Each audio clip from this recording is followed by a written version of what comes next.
Once again, thousands of residents in Malibu have been forced to flee their homes as a late-season wildfire, fueled by strong winds, tears through the area.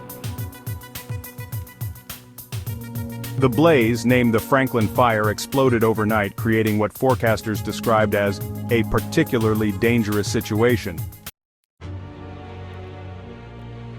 At least 6,000 people have been evacuated, and Pepperdine University has issued a shelter-in-place order. The Franklin Fire, which started around 10:45 p.m., has burned 2,200 acres and threatens over 2,000 structures.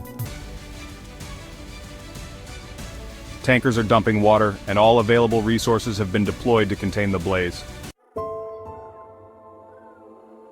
The Red Cross has opened evacuation centers, and animal shelters are providing refuge. The cause of the fire is still unknown, with no reported injuries so far. A press conference is scheduled for 8 a.m. local time. Authorities urge everyone to stay clear of the area as the fire continues to pose a significant threat. Stay tuned for further updates.